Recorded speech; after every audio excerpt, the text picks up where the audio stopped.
Viral, Anies Baswedan dapat tiket maju sebagai capres di pemilu 2024 lewat dukungan 3 partai koalisi perubahan. Mantan duet Anies di DKI Jakarta Sandiaga Uno mulai berani senggol Anies dengan perjanjian tertulis antara Anies dan Prabowo di Pilgub DKI Jakarta pada tahun 2017 lalu. Apa saja isi perjanjian tertulis yang dimaksud Menparekraf itu? Dan apakah Anies wajib mematuhinya? Koalisi Perubahan pasang badan dan pertanyakan balik isi perjanjian tertulis itu, meminta mantan cawapres pemilu 2019 lalu untuk mengecek kembali.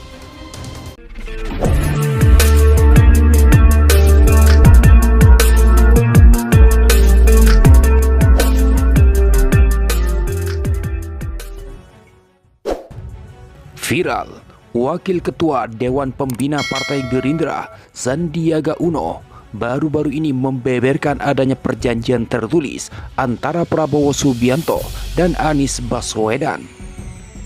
Perjanjian ini ditengarai berisi ihwal pemilihan presiden atau Pilpres.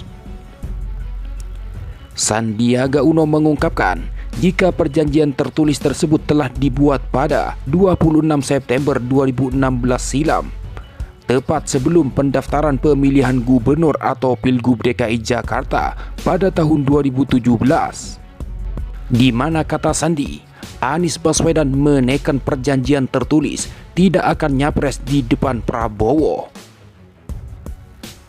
Omongan Sandi itu disampaikan saat menjadi bintang tamu di YouTube Akbar Faisal. Dalam wawancara itu, Sandi menceritakan pengalamannya mengikuti Pilkada DKI 2017. Saat itu, dia mendampingi Anies Baswedan dengan diusung oleh Gerindra dan PKS. Menteri Pariwisata dan Ekonomi Kreatif atau Menparekraf ini pun menuturkan bahwa perjanjian tertulis tersebut telah ditandatangani dan bahkan disertai materai. Bahkan Ketua Harian DPP Partai Gerindra, Sufmi Dasko Ahmad membenarkan bahwa adanya perjanjian antara Ketua Umum Partai Gerindra Prabowo Subianto dengan Anies Baswedan. Namun ia enggan mengungkapkan lebih detail isi perjanjian yang diteken sebelum pemilihan kepala daerah atau Pilkada 2017 itu.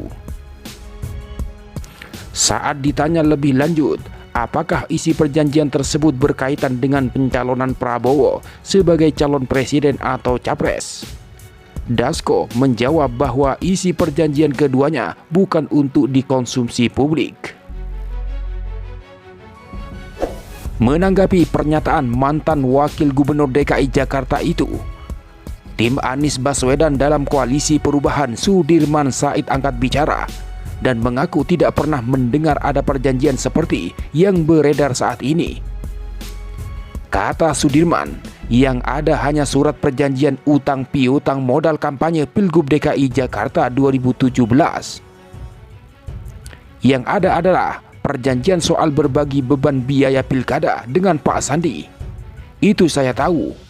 Kan dalam perjanjian itu antara itu kemudian ada perjanjian utang piutang antara Pak Anies dengan Pak Sandi, karena waktu itu kan Pak Anies tidak punya uang kan, tutur Sudirman Said usai deklarasi dukungan PKS kepada Anies di Tangerang, Senin 30 Januari 2023. Tapi menurut Sudirman Said, utang piutang tersebut dianggap lunas jika Anies Sandi menang di Pilgub DKI Jakarta 2017.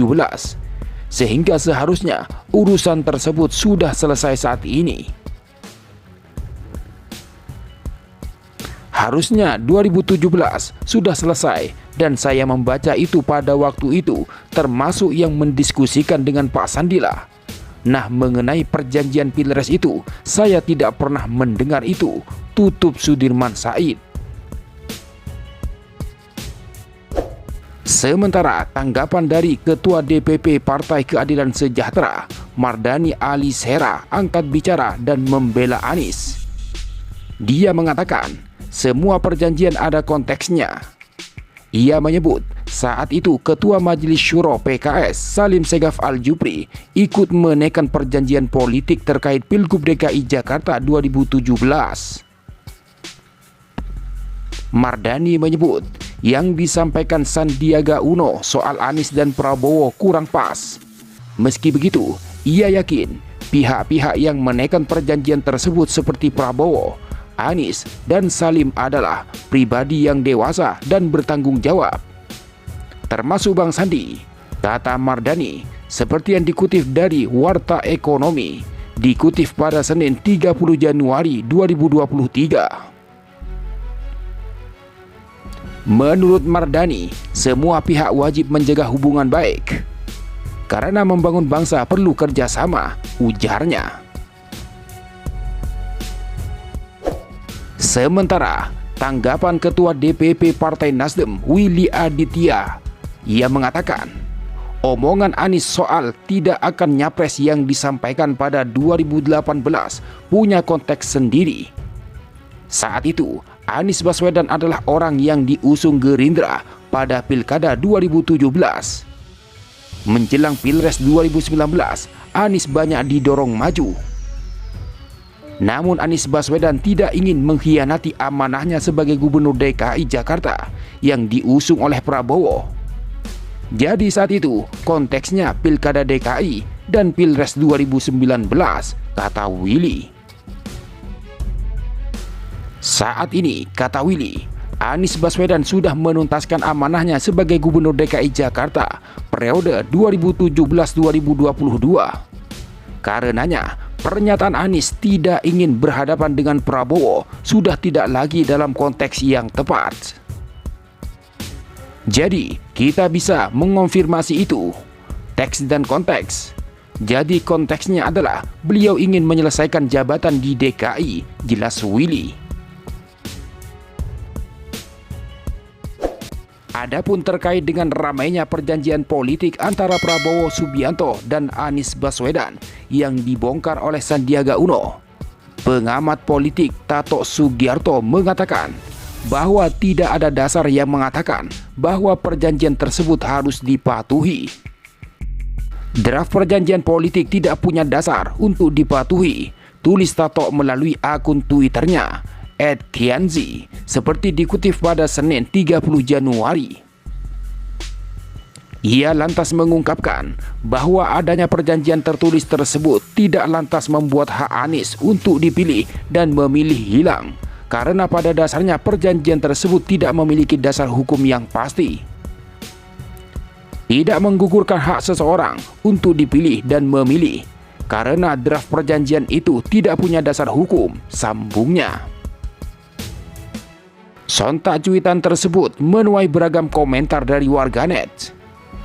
Ya, emang benar, perjanjian politik kan gak ada konsekuensi hukumnya, palingan konsekuensi sosial.